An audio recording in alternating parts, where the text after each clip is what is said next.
دا 14مه د دې میاشتې ده، فروری یې بوي. دلته یې نوم ورکړی دی یو ورځې ته د ویلټاین ډے. دا وایي د عشق د محبت ورځ ده، په دې ورځ باندې محبت سره پیلاویږي. دغه محبت چې څوک د چا خوښه وه په کم کونج کښې تخته که هلته یې تخته که، بیا نه پلار بد په وړي، نه مور بد په وړي، نه ماما بد په وړي، نه اکا بد په وړي. بس د زنا دپاره یو ورځ کفارو ټاکلی و. نو دغه مسلمانانو کې اوس قرار رایجوي چې مسلمانانو تاسو هم سره راووځئ. دا ځوان هسې سترګې پټي، څه په سترګو نه ویني. بیا چې یو دی موقع ورته مساعده سي، یو دی موقع ورته اسانه سي، بیا نه په اسلام کې نه په ایمان کې د خپل عشق غراره کولو دپاره، د خپل عشق د پوره کولو دپاره بیا هر کار کوي.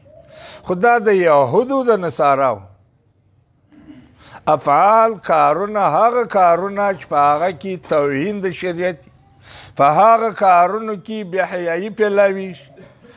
قرآن کې الله رب العزت وایي چې د هر مسلمان وظیفه دا ده چې چیرې په مسلمانانو کې بې حیایي پیلاویږي، د هغه بې حیایي دپاره ولاړ سي، اواز پورته کړي، د هغه مخنیوی وکړي. دا د منافقو د کافرو کار دی چې په مسلمانانو کې بې حیایي پیلاو کړي. قرآن څه وایي سورة نور کې؟ والذین یحبون ان تشیع الفاحشة فی الذین آمنوا لهم عذاب علیم. کم خلق چې مسلمانان دي په نامه، اصلي کې کافران دي، د کافرو علیه کار دي، چې دا خوښه بولي چې موږ دي چې په دې مسلمانانو کې دي بې حیایي، زناکاري پیلاو سي، نر ښځې دې سره عام سي، او دا دې پر یو میدان، په یو پارک، په یو کلب کې ګرځي، ډانسونه دې کوي، نوم دې د محبت ورکړي. دا د منافقو کار دی. دې ته به الله وایي زه عذاب علیم ورکړم. الله یې دا سورة نور د دې د صد دپاره، د دې د بندېدو دپاره الله رب العزت به ستا سورت نور نازل کړی دی. نو دا د کفارو یو سازش دی، مسلمانان په بې حیایي اخته کوي. کله چې مسلمانان په بې حیایي، په زینهکارۍ اخته سي، زناوې په دوی کې عام سي، غیرت یې ټوټ سي. کله چې غیرت لاړی، بې غیرته مسلمان کېدی نه سي. چې مسلمان نه وي هغه به بیا څه جهاد وکړي، د کفارو به مخ یې الله سي، چې دی زړه غواړي هغه بیا کوي. دغه رقم یې قسم طریقې جوړې کړي دي. یوه طریقه په دې کې دا د پولیو والا نه دي، خامخا چې د اساس کې دا کورو کې کوچنیانو ته ورکوي، هغه به یو نري، یو به ښځې، دوه به نري، دوه به ښځې.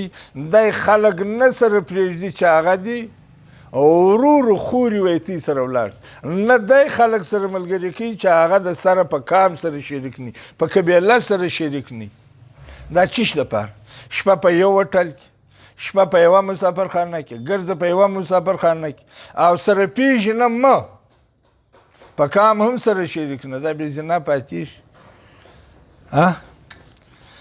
یوه ورځ بې پرېږدي، دوې بې پرېږدي، درې بې پرېږدي، څلورمه بې پرېږدي، شپږمه ورځ چې هغه شیخ الحدیث، هغه شیخ القرآن یې هم یې ولي چې در ګوډو لاندې کړي، که بیا روغه ځم لاړه شي.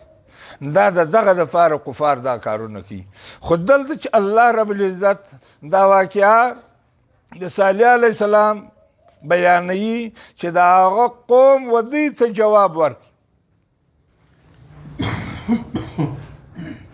چې صالح ته مې په موږ کې د امید سړی موږ ته کوم سبق راکوي په دې کې چې یعنې د کفارو د توقع، د کفارو د امید